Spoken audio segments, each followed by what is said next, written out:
ठाकुर जी नख पर धारण करके खड़े हैं, सब ब्रजवासी चारों ओर खड़े हैं और मंद मंद लाल जी मुस्कुरा रहे हैं। गिरिराज जी धारण करके थाड़े भये हैं। नख पे धार लियो गिरिराज, नाम गिरधारी पायो है। इस प्रकार ठाकुर जी की गोवर्धन लीला चल रही थी। इंद्र को जैसे ही पता चला, इंद्र ने कहा देखो यदि ब्रजमंडल पूरा डूब गया हो तो वर्षा बंद कर दो। लोगों ने जाके कहा महाराज ब्रजमंडल में डूबा नहीं है, धूल उड़ रही है ब्रज में। इंद्र ने जैसे ही आकाश से देखा तो महाराज इंद्र भी देखकर के आश्चर्यचकित, क्या आकाश में भगवान का सुदर्शन चक्र अपनी द्रुत गति से घूम रहा है और जितना भी वर्षा का जल नीचे गिर रहा है सबको सुखा रहा है। शेष नाग ने पूरे ब्रजमंडल के चारों ओर से बांध बना रखा है ताकि बाहर का जल भीतर ना आवे। शेष नाग के उस बांध के एक कोने में बैठ के अगस्त मुनि संपूर्ण जल का पान कर रहे हैं और इन सब के मध्य 7 कोस लंबे चौड़े 21 किलोमीटर लंबे चौड़े गिरिराज पर्वत को नन्हे से 7 वर्ष के कन्हैया अपनी कन्नी उंगली पर धारण करके खड़े हैं। एक एक ब्रजवासी वहीं खड़ा है, किसी को कोई कष्ट हुआ ही नहीं। इंद्र ने जब ये दृश्य देखा समझ गया, बोले ओहो ये मैंने बहुत बड़ा अपराध कर दिया। तो बंधु कल जैसे ब्रह्मा को अपमान ब्रह्मा ने अपराध किया, आज इंद्र ने किया, तो कभी कभी मन में भाव आता है कि जब इंद्र आदि देवता भी भगवान की लीला पर संशय कर जाते हैं, ठाकुर जी का कभी कभी अपराध बना देते हैं, तो मानव से भी बन जाता है। परंतु जब कोई वैष्णव वक्ता कुछ बता दे और आपको समझ आ जाए, उसके बाद वो अपराध नहीं बनना चाहिए। अपराध तब तक आपको कष्ट नहीं देगा जब तक आपको उसके बारे में पता नहीं, लेकिन पता चलने के बाद आपने किया तो निश्चित है गति बहुत बुरी हो जाएगी। हमें पता नहीं था तो हमने किया, चलेगा, लेकिन पता लगने के बाद में आपने किया तो फिर जैसे एक गलत काम का जो पाप मिलने वाला था ना, वो मल्टीप्लाई इंटू 1000 होके लगेगा। फिर क्यों? तुमको पता था कि ये गलत है, फिर भी तुमने किया।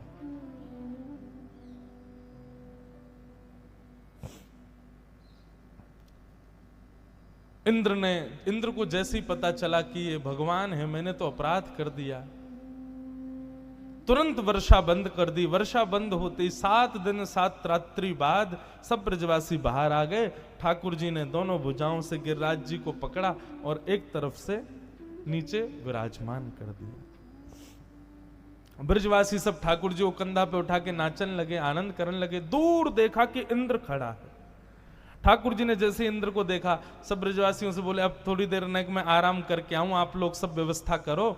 ठाकुर जी गए इंद्र के पास। इंद्र ने चरणों में प्रणाम करके भगवान की स्तुति गाई, भगवान मुझे क्षमा कर दो कि पिता गुरुस्त्वं जगतामधीशो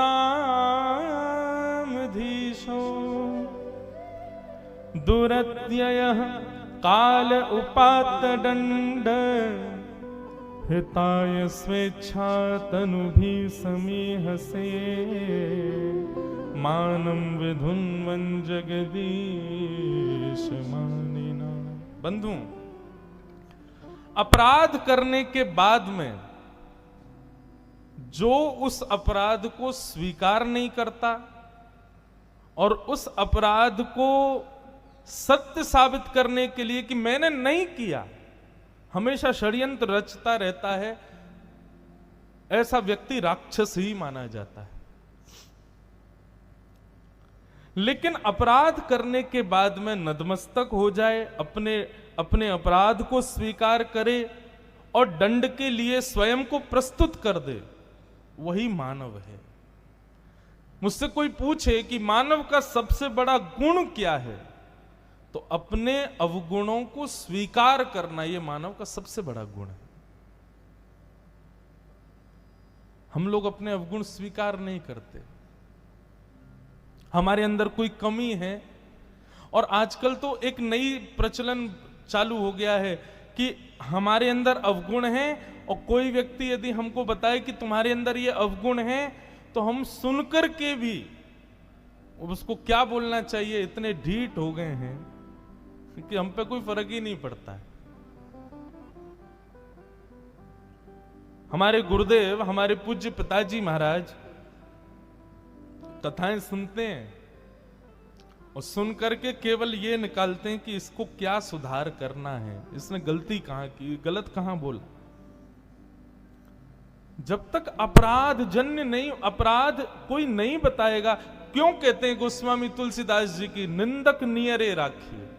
हम लोग क्या करते हैं, सदैव प्रशंसा करने वालों को समीप रखते हैं और वो हमको फुलाते रहते हैं गुब्बारे की तरह ऊपर। निंदकों को समीप रखो, जो आपके अवगुण आपके मुंह पे बता दे, जो आपकी कमियां आपके सामने रख दे, ताकि उस पर काम करने का अवसर मिले आपको। अपनी गलतियों को स्वीकार करो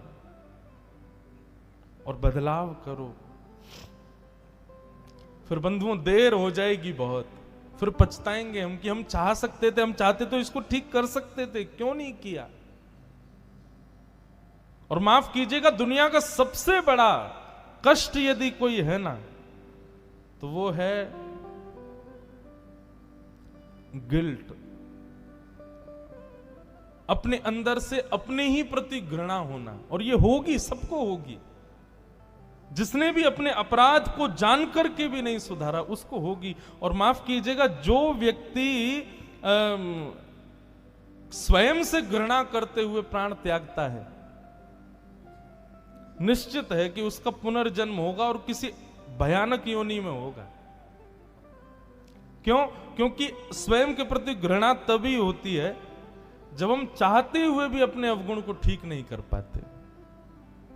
कर तो सकते थे लेकिन प्रयास नहीं किया। इंद्र ने आकर के भगवान से क्षमा मांगी और क्षमा मांगते हुए भगवान से प्रार्थना करते हुए बोला कि नाथ मुझे दंड दीजिए। आप क्या दंड देंगे? भगवान ने बहुत सुंदर बात कही, बोले इंद्र तुम झुक गए और अपने अपराध को स्वीकार कर लिया, यही तुम्हारा दंड है। आज के बाद कभी अहंकार मत करना, अपनी गद्दी का, अपनी सत्ता का। क्यों? एक क्षण लगेगा हमको तुमको तुम्हारे पद से भ्रष्ट करने में, इसलिए आज के बाद कभी अपराध मत करना। जैसे ही भगवान ने क्षमा किया, सोई ब्रह्मा जी प्रकट हो गए, बोले मेरे से अपराध हुआ, आप आज तक मेरे से नाराज बैठे हो। इंद्र ने अपराध किया, आपने उसको क्षमा क्यों किया? तो भगवान बोले देखो, दोनों के अपराध में कारण क्या है। इंद्र ने, ब्रह्मा ने जो अपराध किया उसमें वैष्णव भक्त ब्रजवासियों को ठाकुर जी से दूर किया है, और इंद्र का जो अपराध है इसमें सब समीप आए हैं। 7 दिन तक मेरे को ही देख रहे थे, सब मेरे पास थे, मेरे हृदय के समीप थे। इसलिए ब्रह्मा तुम्हारा जो अपराध है ना वो दंडनीय है, क्योंकि तुमने वैष्णवों को, भक्तों को भगवत सत्ता से दूर किया है। और इंद्र ने जो किया उससे सब समीप हुए, इसलिए इंद्र से मुझे नाराजगी नहीं। इसलिए भैया, किसी कारण से यदि आप भगवत विमुख हो रहे हो, किसी कारण से कथा विमुख हो रहे हो, किसी कारण से भजन विमुख हो रहे हो, तो वो कारण निश्चित ठाकुर जी उसको पॉइंट करेंगे कि ये कारण मुझे प्रिय नहीं है, चाहे वो कोई भी कारण हो।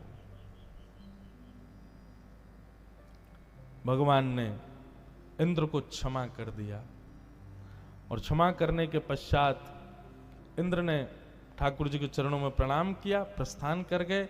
भगवान लौट करके वापस ब्रज में आ गए और फिर आगे कुछ लीलाएं ठाकुर जी की बताई गईं। एकादशी व्रत का महात्म्य बताया गया और तत्पश्चात श्रीमद् भागवत का रास पंचाध्यायी प्रारंभ हुआ। बंधुओं,